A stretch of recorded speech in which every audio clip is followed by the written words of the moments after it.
الحمدللہ نحمده ونستعینه من يهده الله فلا مضل له ومن يضلل فلا هادي له واشهد ان لا اله الا الله وحده لا شريك له واشهد ان محمدا عبده ورسوله اما بعد فاعوذ بالله من الشیطان الرجیم بسم اللہ الرحمن الرحیم قال اللہ تعالی فطرت اللہ التي فطر الناس علیها لا تبدیل لخلق اللہ ذلك الدین القیم ولكن اکثر الناس لا يعلمون اللهم انفعنا بما علمتنا وعلمنا ما ينفعنا وزدنا علما۔ السلام علیکم ورحمۃ اللہ وبرکاتہ۔ آج ہمارے اس العقیدہ والایمان جو کورس ہے اس کی آج 7ویں کلاس ہے۔ ہم جو ہے پچھلے 2-3 کلاسوں سے عقیدے کے مصادر پڑھ رہے ہیں کہ ہم نے اپنا عقیدہ کہاں سے لینا ہے، کیونکہ اس سے پہلے کہ ہم عقیدہ سمجھیں جو ہمارے 6 ارکان ہیں اسلام کے، ان کے متعلق ہمارا کیا عقیدہ ہونا چاہیے، ہمیں پہلے یہ پتہ ہونا چاہیے کہ ہم نے وہ عقیدہ لینا کہاں سے ہے، کون سے اتھینٹک ذرائع ہیں جہاں سے ہم لیں۔ تو ہم نے ان اتھینٹک ذرائع کو 2 اقسام میں تقسیم کیا تھا، ایک بنیادی مصادر اور ایک تھے ثانوی مصادر، یعنی پرائمری سورسز تھے ہمارے اور دوسرے سیکنڈری سورسز تھے۔ پرائمری سورسز میں ہم نے القرآن الکریم، الحدیث النبوی، نبی صلی اللہ علیہ وسلم کی احادیث، اللہ رب العزت کا قرآن، اور پھر ان کو سمجھنے کا جو رستہ ہے، ذریعہ ہے، صحابہ کرام کا فہم، اور 3 جو ادوار تھے خیر القرون جس کو کہتے ہیں، ان کے فہم کے سے ہم نے ان دونوں کو سمجھنا۔ اگرچہ یہ عام ہے، یعنی ہم اپنے دین کے جتنے بھی شعبے ہیں، چاہے وہ عبادات سے متعلق ہیں، چاہے وہ معاشرت سے متعلق ہیں، ہمارا بزنس ہم نے کیسے کرنا ہے، ہمارے خاندانی نظام کیسا ہونا چاہیے، تعلیم کیسے ہو، ساروں کے لیے ہی یہ دونوں مصادر ہیں، لیکن عقیدے کے لیے بدرجہ اولیٰ ہیں، کیونکہ عقیدہ کو ہم نے شروع کے دروس میں پڑھا ہے کہ یہ بنیاد ہے، یہ اصل ہے، اسی سے ساری فرع ہیں، باقی ساری اس کی یہ پہلی چیز ہے، یہ پہلا سٹیپ ہے۔ اس کے بعد باقی یہ صحیح ہوتا ہے ایمان اور عقیدہ جو اللہ تعالیٰ نے ڈیمانڈ کیا ہے بندے سے، تو اس کے بعد پھر دوسری چیزیں اس کے اوپر لاگو ہوتی ہیں، چاہے وہ عبادات ہیں، چاہے وہ معاملات ہیں، وہ تجارت ہے، وہ اخلاقیات ہیں، وہ سیاست ہے، سارے کا سارا۔ اصل میں بنیادی مصدر ایک ہی ہے، وہ ہے وحی الہی، یعنی اللہ رب العزت جس نے بندے کو پیدا کیا ہے، انسان کو دنیا کے اندر خلیفہ فی الارض بنایا ہے، اسی نے ہی اس ٹائم کہہ دیا تھا کہ میں تمہیں میری طرف سے ہدایات آئیں گی، تو وہ وہی جو ہدایات آ رہی ہیں وہی اصل میں مصدر ہے سمجھنے کا، کیونکہ وہ پھر 2 طرح سے ہے، ایک مطلوع ہے، ایک غیر مطلوع ہے، اور پھر اللہ تعالیٰ نے اس کو سمجھنے کے لیے انسانوں کے اوپر اور رحم کیا کہ ان کو ایسے ہی نہ چھوڑ دیا جائے کہ پھر وہ سرگرداں پھرتے پھرے اور پریشان ہوتے پھریں کہ اس ہر ایک اپنی اپنی سمجھ کے مطابق، عقل کے مطابق، فہم کے مطابق سمجھے گا تو پھر بہت سارے اختلافات پیدا ہوں گے، تو اس لیے اس کو بھی جوڑ دیا۔ جن کے اوپر اللہ تعالیٰ نے خاص رحم فرمایا، جن کی تربیت اپنے نبی صلی اللہ علیہ وسلم کے زیر سایہ کی، جن کو خود اللہ رب العزت نے چن لیا، جن کو اس دنیا میں جن سے وہ راضی ہو گیا، صحابہ کرام رضی اللہ عنہم اور پھر ان کے شاگرد، تو وہ بنیادی مصادر تھے۔ اس کے بعد ہم نے ثانوی مصادر میں سے پچھلی نشست میں تفصیل کے ساتھ عقل کو پڑھا، اور آج اس کا دوسرا جو جز ہے وہ فطرت ہے، جس کو ہم تفصیل سے پڑھیں گے، اور یہ بات جو ہے وہ ہم نے پچھلی مرتبہ بھی دہرائی ہے، آج بھی اس کو بار بار دہرائیں گے کہ جو بنیادی مصادر تھے وہ مستقل بالذات ہیں، یعنی انڈرسٹوڈ ہیں اور اپنی ذات میں مستقل ہیں، ان کو کسی اور وہ سپورٹیو نہیں ہیں بلکہ وہ پرائمری ہیں، بیسکس ہیں، جبکہ جو ثانوی ہیں، سیکنڈری مصادر، یہ ممدہ و معاون ہیں، یعنی مدد دیتے ہیں ان کو سمجھنے میں۔ تو یہ سیکنڈری مصادر جو ہیں یہ بھی ضروری ہیں، کیونکہ ظاہر بات ہے انسان عاقل ہوگا، سمجھ اپنی صحیح رکھے گا اور فطرت کو استعمال کرے گا، تو وہ بنیادی مصادر سے بھی صحیح معنوں میں فائدہ حاصل کر سکے گا۔ لہذا یہ بھی کوئی غیر اہم نہیں ہے، لیکن کیونکہ ہر ایک کی اپنی اپنی حیثیت ہوتی ہے، اس کی حیثیت کو پہچان لیں، اس کو اپنی جگہ پر رکھیں، تو وہ چیز صالح کہلاتی ہے، وہ چیز کہتے ہیں کہ یہ اپنی جگہ پر صحیح ہے، تو اس کو اپنی جگہ پہ رکھنے کے لیے یہ کیٹیگرائزیشن کی ہے۔ تو بہرحال آج جو ہم نے اس کے اوپر بات کی تھی کہ عقل سلیم اور دوسرا ہے فطرت سلیم، یعنی فطرت بھی اگر سلیم ہوگی، صحیح ہوگی تو ہی فائدہ دے گی، اس کے اوپر تفصیل سے انشاءاللہ بات ہوگی۔ تو فطرت سلیم یا فطرت کسے کہتے ہیں؟ فطرت سے مراد ہے جس چیز کے اوپر اللہ رب العزت نے پیدا کیا، کیونکہ ہم انسان ہیں اور ہم انسان کے ہی مسائل کو پڑھ رہے ہیں، ورنہ یہ صرف انسان کے ساتھ محدود نہیں ہے فطرت، یعنی جو بھی مخلوق اللہ رب العزت نے پیدا کی ہے وہ جس مقصد کے لیے اس کی جیسی ساخت بنا دی ہے اللہ رب العزت نے، وہ جس مقصد کے لیے بنائی گئی ہے وہ اس کے اوپر کاربند ہے، وہ فطرت پر ہے۔ مثال کے طور پر سورج کو اللہ رب العزت نے بنایا ہے کہ وہ گرمائش دے، وہ روشنی دے، اور اس کا مدار متعین کر دیا ہے، تو وہ اپنے اس مدار کے اوپر چل رہا ہے، وہ اپنی گرمائش پہنچا رہا ہے، کائنات کو روشن کر رہا ہے، یہ اس کی فطرت ہے اور اس کے اوپر وہ قائم ہے۔ بے نہیں سب چیزیں، سب دنیا کی چیزیں، پانی بہ رہا ہے، پانی آسمان سے اتر رہا ہے، بادل چلتے ہیں، ہوائیں جو ان کو لے کر اڑتی ہیں، درخت اگتے ہیں، جانور ہیں، جتنی بھی مخلوقات ہیں وہ جس مقصد کے لیے بنائی گئی ہیں، کہا جاتا ہے کہ جس مقصد کے لیے بنائی گئی ہے وہ فطرت کے اوپر ہے۔ تو انسان کو اللہ رب العزت نے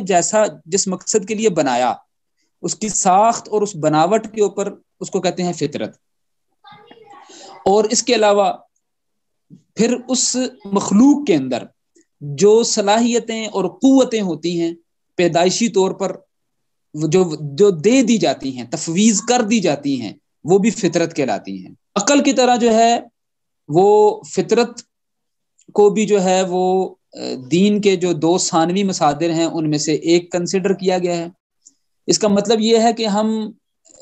دین کے جملہ امور میں سے عمومی طور پر اور اعتقاد میں، عقائد کو، ایمان کو لینے میں بھی خصوصی طور پر اس سے مدد لیں گے، اس سے مدد لی جا سکتی ہے، اس شرط کے ساتھ کہ یہ مستقل بالذات نہیں ہے، جیسے ابھی تھوڑی دیر پہلے عرض کیا کہ جو بنیادی مصادر ہیں وہ مستقل بالذات ہیں، ان کو وہ سپورٹیو نہیں ہیں بلکہ وہ ہی اصل ہیں، جب سپورٹیو ہیں۔ عقل بھی ہیلپ کرتی ہے، معاون ہے، اور اسی طریقے سے فطرت بھی معاون ہے، اس کی تفصیل بھی آئے گی۔ تو یہ اضافی ہیں اور بطور معاون ہیں، کیونکہ اسلام کے جو اصلی مصادر ہیں القرآن و سنہ، اس کے اندر پورے دین کو، جس کے اندر عقیدہ بھی شامل ہے، اس کو مکمل اور تفصیل کے ساتھ اللہ رب العزت نے بیان کر دیا ہے۔ لہذا فطرت خود سے کوئی نئی چیز نہیں بیان کرتی، عقل خود سے کوئی نئی چیز نہیں بیان کرتی، جبکہ قرآن اور سنت وہ ہی اصل چیز بیان کرتے ہیں اور وہی نئی چیز بیان کرتے ہیں۔ جیسے ہم نے پچھلی نشست میں عقل کے بارے میں پڑھا کہ عقل جو ہے جب وہ صحیح سالم ہو، سلیم ہو، تو وہ ہمیں تعارف کراتی ہے اشیاء کا، لیکن ہم نے کہا کہ وہ اجمالی تعارف کراتی ہے، وہ تفصیل نہیں بتاتی ہے، صحیح ہے؟ تو وہ یعنی عقل جو ہے وہ جیسے کہ فطرت بھی بتائی گی، اس کی آپ مثالیں دیکھیں گے، فطرت بھی جو ہے نا وہ ایسے ہی ہے کہ وہ ہمیں اجمالی تعارف کراتی ہے۔ اس کا طریقہ استدلال جو ہے، کیونکہ ان دونوں چیزوں کا، عقل کا بھی اور فطرت کا بھی، یہ تجربے سے ہے، مشاہدے سے ہے، وہ مشاہدہ کرتی ہیں، محسوسات جو ہمارے حواس خمسہ ہیں، ان کے ذریعے سے ہم چیزوں کو دیکھتے ہیں اور ہمارے سامنے تجربات ہو رہے ہوتے ہیں کائنات کے اندر۔ تو اعتقادی امور جو ہیں وہ غائب سے تعلق رکھتے ہیں، اس لیے اس کے اندر تفصیل ہمیں تجربہ نہیں بتا سکتا، ہمیں محسوس ہوئی چیزیں نہیں بتا سکتی، ہمیں محسوس ہوئی چیزیں اور تجربہ یہ بتا سکتا ہے کہ ہاں کوئی ایسی چیز ہو سکتی ہے، یعنی عقل اس چیز کو تسلیم۔ مثال کے طور پر ہم نے پچھلی بار بھی مثال دی، آج بھی اس کی دیں گے کہ ایک مصنوع، ایک مخلوق، ایک بنی ہوئی چیز موجود ہو تو وہ اشارہ کرتی ہے کہ اس کا کوئی صانع ہے، اس کا کوئی بنانے والا ہے، اس کا کوئی خالق ہے۔ اب اس کے اوپر کوئی کسی بیرونی دلیل کی ضرورت نہیں ہے، انڈرسٹوڈ ہے کہ ایک چیز بنی ہوئی ہے، کوئی ہمیں چیز نظر آئی تو لازمی طور پر یہ ذہن میں آئے گا کہ اس کا کوئی بنانے والا ہے، بھی اس کا کوئی خالق ہے۔ تو اب اتنی چیز تو عقل نے بتا دی، فطرت نے بتا دی، لیکن وہ بنانے والا کون ہے، وہ کیسا ہے، اس کی کیا صفات ہیں، وہ کیا چاہتا ہے، اس کے کیا عزائم ہیں، یہ ساری کی ساری بات جو ہے وہ عقل اور فطرت اس کا احاطہ نہیں کر سکتی۔ وجہ یہ بیان کی ابھی کہ دونوں چیزیں مشاہدے کے اوپر بیس کرتی ہیں، محسوسات کے اوپر بیس کرتی ہیں، وہ صرف سامنے کی چیز دیکھ سکتی ہیں، ماوراء الطبیعہ میٹا فزکس وہ اس کی دسترس سے باہر ہیں، عقل مانتی ہے اس چیز کے اوپر، سائنس مانتی ہے۔ لہذا جب آسمانی ہدایات یعنی وحی آتی ہے تو وہ عقل اور فطرت کی چیز کو ثابت ہی کرتی ہے، اس کو تبدیل نہیں کر رہی ہوتی ہے، جیسے کہ بھی آپ آگے انشاءاللہ تفصیل سے دیکھیں گے۔ اسلام نے فطرت کے متعلق ہمیں کیا رہنمائی کی ہے، اس کو کیسے بیان کیا ہے۔ سورہ روم کی آیت نمبر 30 ہے، اللہ تعالیٰ بیان فرماتا ہے فَأَقِمْ وَجْهَكَ لِلدِّينِ حَنِيفًا، قائم ہو جائیے، اپنے رخ کو قائم کر لیجئے، للدین، اس دین کے لیے، حنیفہ، جو کہ حنیف کہتے ہیں بالکل اس کا مترادف کلمہ ہے موحد، یعنی جو سب سے کٹ جائے اور ایک کے ساتھ ہو جائے، سب سے کٹ جائے، دنیا میں کسی کے اوپر بھروسہ نہ کرے، کسی پر توکل نہ کرے، کسی اور کی عبادت نہ کرے، کسی اور کو اپنا ملجا اور ماوا نہ سمجھے، کسی ایک کے ساتھ بس جڑ جائے، اس کو کہتے ہیں حنیف۔ دوسرا کلمہ اس کے لیے ہے موحد، یعنی جس کے اندر توحید کوٹ کر بھر دی گئی ہے، جس کے اندر توحید بدرجہ اتم موجود ہے، اس کو حنیف اور موحد کہتے ہیں۔ فرمایا کہ اس دین کی طرف اپنا رخ کر لو جو توحید کے اوپر قائم ہے، حنیف ہے، فطرت اللہ، ہاں یہ وہی دین ہے جس کے اوپر اللہ تعالیٰ نے فطرت اللہ تعالیٰ کی اس فطرت پر فطر الناس علیہا، جس پر اس نے انسانوں کی بناوٹ کی تھی۔ یعنی ابھی ہم نے جو آخری جملہ پیچھے پڑھا کہ جو وہی ہے، آسمان کی ہدایت ہے، وہ فطرت کو ہی ثابت کر رہی ہوتی ہے، عقلی چیز کو ہی ثابت کر رہی ہوتی ہے۔ اس لیے ایک بڑا جملہ مشہور ہے کہ النقل لا تعارض العقل، کہ جو نقل ہے یعنی وہی ہے، نص ہے، احکامات جو اللہ تعالیٰ کی طرف سے آتے ہیں وہ کبھی بھی عقل کے متعارض نہیں ہوتے ہیں، عقل کے اپوزٹ نہیں ہوتے ہیں، عقل کے اگینسٹ نہیں ہوتے ہیں، بلکہ عقل اس کو تسلیم کرتی ہے کہ ہاں یہ ایک عقلی بات ہے۔ تو ابھی ہم نے جو کہا کہ وہ اسی کو ثابت کرتی ہے وہی، یہی دیکھیں سورہ روم کی آیت کہہ رہی ہے کہ اب اس دین کے اوپر قائم ہو جائیے جس کے اوپر اللہ تعالیٰ نے بندے کو، انسان کو پیدا کیا تھا۔ اب انسان کو اللہ تعالیٰ نے پہلے انسان کو کس چیز پر پیدا کیا تھا؟ آدم علیہ السلام، یا تو پہلا جو انسان پیدا کیا تھا وہ فطرت پر تھا، یعنی اللہ رب العزت کی خوب معرفت کے اوپر تھا، اپنے مقصد حیات کو پہچانتا تھا، اس کی طرف اللہ تعالیٰ دعوت دے رہا اور وہی کہہ رہا ہے۔ دوسری ایک اور دلیل سورہ اعراف کی آیت نمبر 172 سے لے کر 174 تک ہے کہ اللہ رب العزت نے جب آدم علیہ السلام کے بچوں سے، ان کی پیٹھوں سے ہی ان کے اولادوں کو نکالا، ان کو یعنی کہ پیدا کیا، اور پھر ان کو انہی پر گواہ بنا کر، یعنی کہ تمام انسانیت کو، ہم سب اس میں شامل تھے، اللہ رب العزت نے خود ان کے اوپر ان کو گواہ بنا کر پوچھا الست بربکم، یعنی اس دنیا میں آنے سے پہلے ہم سب نے اللہ رب العزت کی بارگاہ میں کھڑے ہو کر، اللہ رب العزت کے بارگاہ میں پیش ہو کر ہم نے اس بات کا جواب دیا ہے جب اللہ تعالیٰ نے ہم سب سے سوال کیا تھا۔ چاہے آج ہم میں سے کوئی مسلم ہے، کوئی ہندو ہے، کوئی یہودی ہے، عیسائی ہے، کوئی کمیونسٹ ہے، کوئی ملحد ہے، جو بھی ہے، وہ اب پیدائش سے پہلے جس کا ذکر اللہ تعالیٰ سورہ اعراف میں کر رہا ہے، اس نے اللہ رب العزت کے اس سوال کے سامنے پیشی اس کی ہوئی تھی، اس سے پوچھا گیا تھا الست بربکم، تو ہم سب نے یک زبان ہو کر کہا تھا بلا شہدنا، بالکل آپ ہمارے رب ہیں، اللہ تعالیٰ تو ہمارا رب ہے، ہم اس کے اوپر گواہی دیتے ہیں۔ اللہ فرماتا ہے ہم نے یہ اس لیے یہ سارا معاملہ کیا تھا کہ قیامت کے دن تم یہ نہ کہنے لگ پڑو کہ ہمیں تو پتہ نہیں تھا کہ ہمارا خالق کون ہے، ہمارا رب کون ہے، اس کے بارے میں تو ہمیں پتہ نہیں تھا، اور یا یہ کہنے لگ پڑو کہ انما اشرک آباؤنا من قبل، تم جو بعد میں آ کر یہاں شرک کرتے رہو، کہ اللہ تعالیٰ تو جانتا تھا نا انسانوں کے بارے میں کہ وہ کیا کریں گے، زمین کے اوپر آ کر بھول جائیں گے اپنے مقصد حیات کو اور اللہ تعالیٰ کے ساتھ دوسروں کو شریک ٹھہرانے لگیں گے، تو اللہ رب العزت وہاں پر کہ اس کے بعد جو شرک ہوگا اور اس شرک کی نسبت تم یہ نہ کہنے لگ پڑو کہ یہ تو ہمارے بڑوں نے کی تھی، وَكُنَّا ذُرِّيَّةً مِّن بَعْدِهِمْ، ہم تو بس ان کے بعد ان کی اولاد تھے، ان کو دیکھتے تھے، جو وہ کرتے تھے ہم بھی کرتے تھے. افتہلکونا، کہ آپ ان بڑوں کے کارستانیوں کی وجہ سے ہمیں ہلاک کر دیں گے. تو یہ اللہ تعالیٰ نے جو عہد الست اس کو کہتے ہیں، وہ جو اب ہم سے لیا تھا، تو یہ بھی گویا اللہ تعالیٰ نے ہمارے اندر ایک فطرتاً ایک چیز کو ودیت کر دی تھی. وہ یہ تھا کہ اللہ رب العزت کو بندے کو پہچانتا ہے. بندہ جو ہے وہ اپنے اللہ رب العزت کو، اپنے رب کو، اپنے خالق کو، اپنے اللہ کو پہچانتا ہے. یہ آپ آگے بھی انشاءاللہ اس کے اوپر ہم مزید بات کریں گے کہ کیسے اللہ رب العزت کی معرفت جو ہے وہ اللہ رب العزت نے ہر انسان کے اندر فطرتاً ڈال دی ہے. اس کی ایک دلیل سورہ اعراف کی آیت ہے، اور انسان آج بھی اس کو ہر دور کا انسان اس بات کو مانتا ہے. یہ قرآن اس کے اوپر گواہ موجود ہے. یہ تو ہم نے پیچھے اللہ رب العزت کے قرآن سے کچھ نمونے پیش کیے ہیں فطرت کے بارے میں. نبی صلی اللہ علیہ وسلم کے بھی فرامین ہیں صحیح بخاری کتاب و تفسیر کے اندر. اسی آیت جو بھی ہم نے سورہ روم کی پیش کی ہے، اسی آیت کی تفسیر کے اندر جو ہے وہ ابو ہریرہ رضی اللہ عنہ نبی صلی اللہ علیہ وسلم سے حدیث بیان کرتے ہیں کہ نبی صلی اللہ علیہ وسلم فرماتے ہیں کہ ما مولود الا یولد علی فطرۃ. ایک اور کلمات ہیں اس کے، کل مولود یولد علی الفطرہ، کہ ہر پیدا ہونے والا فطرت پر پیدا ہوتا ہے. ایک حدیث کیونکہ مختلف جگہ پر یہ آئی ہے، ایک جگہ پر ہے یولد علی الملہ، کہ ہر پیدا ہونے والا ایک ملت پر قائم ہوتا ہے. اور ایک ہے کہ یولد علی الاسلام، یعنی کہ ایک حدیث دوسری کی تفسیر کرتی ہے کہ ہر جو ہے پیدا ہونے والا فطرت پر، اسلام پر اور ملت پر پیدا ہوتا ہے. یعنی وہ فطرتاً مسلمان پیدا ہوتا ہے. ہر بچہ چاہے وہ یہودی کے گھر پیدا ہوا ہے، ہندو کے گھر پیدا ہوا ہے، سکھ کے گھر کہیں بھی پیدا ہوا ہے، تو وہ مسلم پیدا ہوتا ہے. فَأَبَوَاهُ يُحَوِّدَانِهِ، اس کے والدین اس کو یہودی بنا دیتے ہیں اگر وہ یہودی تھے اس کے والدین، او یونصرانیہ، یا نصارہ بنا دیتے ہیں، عیسائی بنا دیتے ہیں، او یمجسانیہ، یا اس کو مجوسی بنا دیتے ہیں، وَإِلَى غَيْرَ ذَلِكَ، یا جس کے بھی وہ پیروکار. تو فطرتاً انسان جو ہے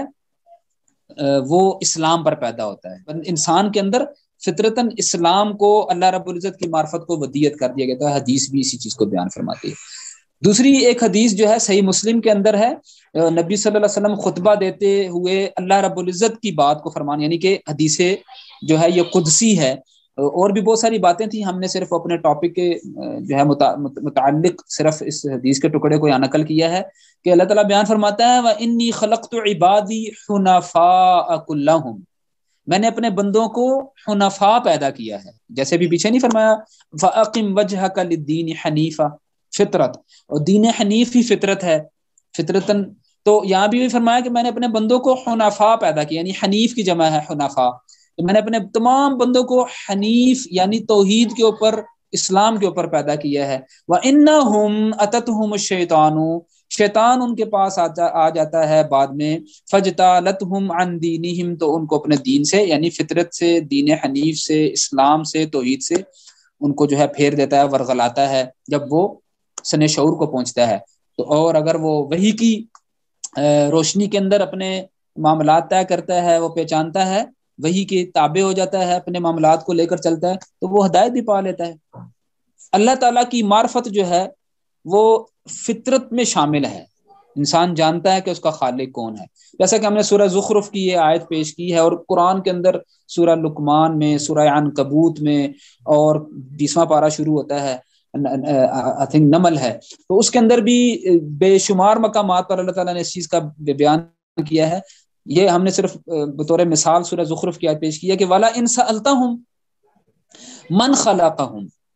اگر آپ ان سے پوچھیں کہ ان کو کس نے پیدا کیا ہے. یہ مسلمانوں کی بات نہیں ہو رہی ہے بلکہ مشرکین سے خطاب. سورہ زخرف مکی دور کی سورہ ہے اور مشرکین کے ساتھ خطاب ہو رہا ہے. اگر آپ ان سے پوچھئے من خلقہم، ان کو کس نے پیدا کیا ہے، لَيَقُولُنَ اللَّهُ، فوراً جواب دیں گے کہ اللہ رب العزت نے پیدا کیا ہے. تو آپ ان سے کہیے فَأَنَّا يُؤْفَكُونَ، پھر کہاں پھر رہے ہو بھی، پھر کیوں روگردانی کرتے ہو، پھر کیوں انکار. تو انسان مشرک ہونے کے باوجود اللہ رب العزت کو اپنا خالق اور اللہ رب العزت کی پہچان اس کو ہوتی ہے، یہ فطرتاً اس کے اندر ہوتی ہے. اسی کے اوپر انسان جو ہے وہ صدیوں تک قائم رہے. سورہ یونس کی یہ آیت نمبر 19 جو ہم نے یہاں نقل کیا وہ بتاتا ہے اللہ تعالیٰ اس کی وجہ، اور سورہ آل عمران میں بھی ہے کان الناس امۃ واحدہ، یہاں پر ہے وما کان الناس الا امۃ واحدہ، سورہ ال عمران میں ہے کان الناس امۃ واحدہ، یہاں فرمایا فاختلفوا، پھر انہوں نے اختلاف کیا. سورہ ال عمران میں ہے کان الناس امۃ واحدہ فبعث اللہ النبیین مبشرین ومنذرین وانزل معهم الکتاب لیقوم الناس بالقسط، تاکہ لوگ دوبارہ قسط پر، عدل پر، انصاف پر، فطرت پر دوبارہ واپس آ جائیں. اللہ تعالیٰ نے نبیوں کو ڈرانے اور بشارت دینے والا اور کتابیں ان کے ساتھ نازل فرمائی ہیں. تو فطرت کے اوپر انسان ہوتا ہے، جب وہ انحراف آ جاتا ہے اس کے اندر، تو دوبارہ اپنی اصل فطرت پر لے کر آنے کے لیے اللہ تعالیٰ کتابیں اور انبیاء کرام کو بھیجتا ہے. سورہ یونس کی آیت بھی بتا رہی ہے، سورہ ال عمران، اور اس سے کسی اور بھی بہت جگہ مقامات پر. یہاں پر جو نقطہ بتانا تھا وہ یہ ہے کہ انسان فطرتاً اللہ رب العزت کی پہچان رکھتا ہے کہ اس کا کوئی خالق ہے، جیسے ہم نے شروع سے ہی بات کی ہے کہ وہ اجمالی طور پر اس کو تعارف ہو جاتا ہے، اس کا تفصیلی تعارف وہی بتا کرتی ہے، اس کی صفات کیسی ہیں، اس کی منشا کیا ہے، وہ انسان سے کیا چاہتا ہے، انسان کو اس نے کیوں بنایا ہے، کائنات اس نے کیوں، تو وہ تفصیلی بات، اس کی منشا، اس کے ارادے کو وہ وہی اس کی رہنمائی کرتی ہے، وہی بتاتی ہے. ٹھیک ہے، لہٰذا انسان کو اللہ رب العزت کے وجود کے لیے کسی بیرونی، کسی خارجی دلیل کی ضرورت نہیں ہے. اس کو اس لیے انسان کو جب پہلی چیز کی دعوت دی جائے گی وہ توحید کی دی جائے گی، یہ نہیں کہ وہ اللہ کو مانے. اسی لیے ہمارے ہاں ایک کنسپٹ عام عوام میں یہ بنا ہوتا ہے کہ جب ان سے کہا جاتا ہے کہ فلانے یہودی یا عیسائی یا کفار، ان کا مسلمانوں سے وجہ امتیاز کیا ہے، فرق کیا ہے، تو عام طور پر لوگ یہ جواب دیتے ہیں جی کہ وہ اللہ کو نہیں مانتے. یہ ایک عام ہم جواب دیتے ہیں ہمارے عام مسلمان کہ جی وہ اللہ کو نہیں مانتے، حالانکہ یہ جملہ صحیح نہیں ہے. ابھی ہم نے فطرت کے تحت یہ ساری باتیں کی ہیں کہ وہ جانتے ہیں، اور اس قرآن کی آیت بھی بیان کری ہے کہ لَيَقُولُنَّ اللَّهُ، وہ اللہ رب العزت کو مانتے تھے. وَلَئِن سَأَلْتَهُمْ مَنْ أَنزَلَ مِنَ السَّمَاءِ مَاءً، اور پھر آگے چلتے جائیے تو ان کا ہمیشہ جواب آپ دیکھیے لَيَقُولُنَّ اللَّهُ، سورہ عنکبوت کے اندر ہے، سورہ نمل کے اندر ہے. تو اللہ رب العزت کی معرفت انسان کے اندر ہوتی ہے، لہذا یہ جواب صحیح نہیں ہے ہماری طرف سے کہ وہ جی اللہ کو نہیں مانتے. وہ اللہ کو مانتے ہیں، وہ اللہ کو ایک نہیں مانتے، یعنی توحید. تو انسان کے اوپر جو پہلا فرض اللہ رب العزت نے نافذ کیا ہے وہ اللہ رب العزت کی توحید کی معرفت ہے. اللہ کو انسان مانتا ہے، مشرک بھی، ٹھیک ہے، لہٰذا اللہ کی توحید کی معرفت جو ہے وہ پہلا تقاضا ہے انسان کے اوپر، پہلا فرض ہے جس کو اس نے سیکھنا ہے. ایک نقطہ کہ معرفت انسان کو اللہ رب العزت کی ہوتی ہے فطرتاً، یہ فطرت کی مثالوں میں سے دی. دوسری بات اللہ رب العزت کے تعارف سے ہی کہ اللہ رب العزت کے کامل ہونا، وہ اکمل ہو، اس کی وہ اپنی ذات میں کامل ہو، یعنی وہ اپنی مخلوق سے الگ ہو، وہ اپنی جو مخلوق کے اندر نقائص ہیں، کمیاں ہیں، خالق اس سے جدا ہو. علم الکلام میں اور عقیدے میں وہاں پر ایک قضیہ، ایک ٹاپک پڑھایا جاتا ہے قدم العالم و تسلسل الحوادث، یعنی یہ جو حدوث ہو رہے ہیں، حادثے پیش آ رہے ہیں دنیا کے اندر، یعنی حادثوں سے مراد وہ والا حادثہ نہیں ہے جو ہم اردو میں جس کا معنی لیتے ہیں، بلکہ کسی چیز کے وقوع پذیر ہونے کی بات کر رہے ہیں کہ فلانی چیز دنیا کے اندر، مثال کے طور پر انسان پیدا ہوتا ہے، مثال کے طور پر درخت کے اوپر پھل لگتا ہے، پھول لگتا ہے، تو اس کی وجہ کیا ہے، اس کی بیک کے اوپر جانا، معلوم کرنا کہ جی اچھا جی اس کے یہ وجہ ہوئی ہے، پھر اس سے پیچھے جانا اس کی وجہ کیا ہوئی ہے. یہ تو سائنس کی ساری کی سارا علم جو ہے وہ ہمیں، یا یہ سارے کا سارا علم، اس کی معرفت ہمیں یہ بتاتی ہے کہ کوئی چیز کیسے ہے، کوئی چیز کیسے ہوتی ہے. اس انسان کا علم جو ترقی کرتا ہے تو وہ اس کے بارے میں اور زیادہ جاننا شروع کر دیتا ہے، اس کی گہرائی میں اور زیادہ جا کر معلوم کر لیتا ہے کہ کوئی چیز کیسے ہے. لیکن کوئی چیز کیوں ایسے ہے، اس کا جواب انسانی عقل، فطرت اور سائنس نہیں دیتی ہے. فطرت کے دائرے میں رہتے ہوئے اور فطرتاً انسان اللہ رب العزت کو بھی پہچانتا ہے، اور دوسرا نقطہ یہ ہے کہ وہ ایسے اللہ کو پہچانتا ہے جو کامل ہے اور مخلوق سے اعلیٰ اور بلند تر ہے. لہذا مسلمان کیا اور کفار کیا اور یہودی عیسائی سارے کے سارے کیا، وہ ایک ایسی ذات کا تصور اپنے اندر رکھتے ہیں جو اوپر ہے. لہذا آپ دیکھیں گے کہ غیر مسلم بھی جب زیادہ ان کے اندر تواضع آتی ہے، جب ان کے اوپر انکساری آتی ہے، تو وہ اوپر آسمان کی طرف رخ کرتے ہیں. مشکلات میں وہ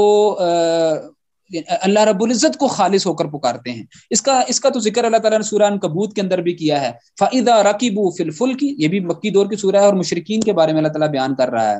کہ فَإِذَا رَكِبُوا فِي الْفُلْكِ دَعَوُا اللَّهَ مُخْلِصِينَ لَهُ الدِّينَ، کہ جب ان کی کشتی بھنور میں پھنس جاتی ہے تو پھر ان کے باقی الہ ان سے گم ہو جاتے ہیں، پھر خالص اللہ رب العزت کو پکارتے ہیں، اس کے دین کو خالص کر کے. فَلَمَّا نَجَّاهُمْ إِلَى الْبَرِّ، ہاں جب اس کو ان کو اللہ تعالیٰ بچا لیتا ہے اور خشکی تک لے جاتا ہے، اذا ہم یشرکون، وہاں پر پھر وہ نعرے لگاتے ہیں فلانے نے بچا لیا ہمیں، تو فلانے نے بچا لیا. ورنہ وہ فطرت ان کی وہاں جاگ جاتی ہے جب وہ مشکل میں ہوتے ہیں. فطرت ان کی جب وہ اچانک اللہ رب اپنے خالق کی طرف رجوع کرتے ہیں تو وہ اوپر ہی دیکھتے ہیں اور صرف اسی کو پکارتے ہیں. تو فطرتاً یہ دو باتیں ہم نے نقطے جو ہے نا یہ سمجھ لینی چاہیے کہ فطرت میں یہ چیز شامل ہے. صرف انسان کہ اس فطرت کے اوپر غلاف پڑ جاتے ہیں، دھول پڑ جاتی ہے، معاشرے کا غبار اور معاشرے کے رسم و رواج اور معاشرے کی غلط خیالات اور آباء و اجداد کی اندھی تقلید اور بہت سارے عوامل ہیں جو اس کے اوپر پڑ جاتے ہیں. جہالت ہوتی ہے، بعض اوقات تعویل ہوتی ہے، تو وہ پڑ جاتی ہیں. پھر وہی ایک طریقہ ہے جو اس فطرت کو دوبارہ پالش کرتی ہے، اس کے اوپر سے مٹی اور گند اور غلط چیزوں کو ہٹاتی ہے. اسلامی عقیدے کے مصادر میں سے فطرت کو جو ہم کہہ رہے ہیں تو وہ یہ ہے کہ فطرت کو دوبارہ اثر نو اجاگر کرنے پر زور دیا جائے گا اور فطرت کی طرف انسان کو لانے کی کوشش کی جائے گی اور کہا جائے گا کہ یہ جو تم سے ڈیمانڈ کر رہی ہے کہ اللہ کو ایک مانو، اللہ رب العزت کی صفات کو مانو، اللہ رب العزت نے کیا انسان سے چاہا ہے وہ مانو، اس نے رسول بھیجے ہیں، اس نے کتاب نازل کی ہے تمہاری ہدایت کے لیے، تو یہ ساری فطرت کی طرف اس کی رہنمائی ہے. تو فطرت اس معنی میں جو ہے وہ اسلامی عقیدے کا ثانوی مصدر ہے عقل کی طرح. جیسے عقل کو جیسے اللہ تعالیٰ نے بار بار بیان فرمایا ہے کہ افلا یتدبرون افلا تعقلون افلا ینظرون، جیسے ہم نے پچھلی نشست میں کہا، ایسے ہی یہاں پر بھی اللہ تعالیٰ نے کہا کہ فطرت اللہ التی فطر الناس، فطرت کی طرف آ جاؤ اللہ تعالیٰ کی جس کے اوپر اللہ تعالیٰ نے تم کو پیدا کیا ہے.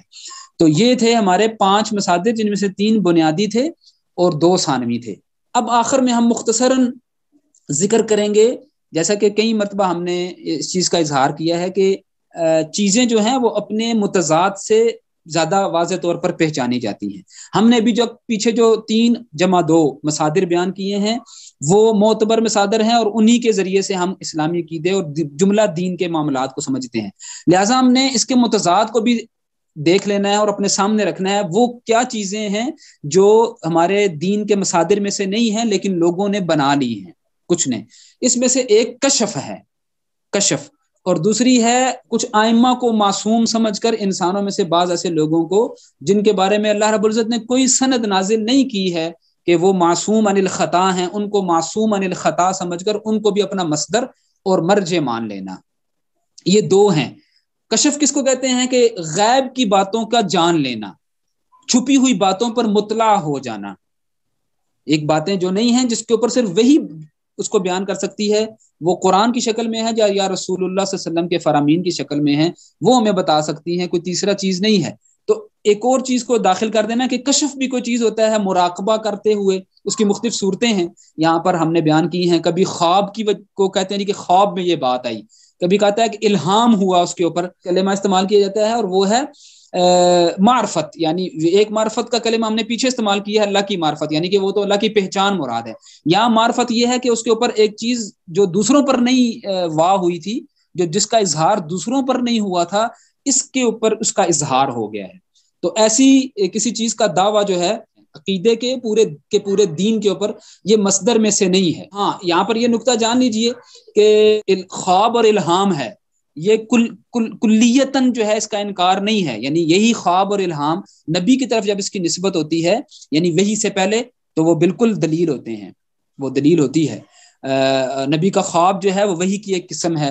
اور نبی صلی اللہ علیہ وسلم کے اوپر پہلی وحی جو آنا شروع ہوئی تھی، جیسے ہم انشاءاللہ آگے ورسولی ہی جب ہم اس کا پڑھیں گے ایمان بالرسل، تو وہاں پر اس کی تھوڑی تفصیل پڑھیں گے کہ انبیاء کی کیا خصوصیات ہیں دوسرے انسانوں کے ساتھ. تو وہاں پر ہمیں پتہ چلے گا کہ خواب ہی ان کی جو ہے وہ پہلی وحی ہوتی ہے، پھر الہام آنا شروع ہوتا ہے، اللہ تعالیٰ ان کے دلوں میں کوئی چیز کو ڈال دیتا ہے، ٹھیک ہے جی، اور پھر اس کے بعد وحی کا باقاعدہ سلسلہ شروع ہوتا ہے. نور معرفت یا جو کہہ لیجیے کسی چیز کا اظہار ہو جانا، اس کے پیچھے وجہ یہ بتائی جاتی ہے کہ انسان جو اپنی عبادات کرتے کرتے اور اپنے آپ کو شریعت کا پابند کرتے کرتے یہاں تک پہنچ جاتا ہے کہ اس کے اوپر چیزوں کا اظہار ہونا شروع ہو جاتا ہے۔ پہلی بات تو یہ ہے کہ جو پہلی دو باتیں ہم نے کی ہیں، خواب، الہام، یعنی غیبی چیزوں کا جان کے اوپر اظہار، اس کی نفی ہمیں قرآن کی سورہ ال عمران کے اندر ملتی ہے، وَمَا كَانَ اللَّهُ لِيُطْلِعَكُمْ عَلَى الْغَيْبِ، اللہ تعالیٰ تم میں سے کسی کو غیب کے اوپر مطلع نہیں کرتا ہے، وَلَٰكِنَّ اللَّهَ يَجْتَبِي مِن رُّسُلِهِ مَن يَشَاءُ، یہ نص قطعی ہے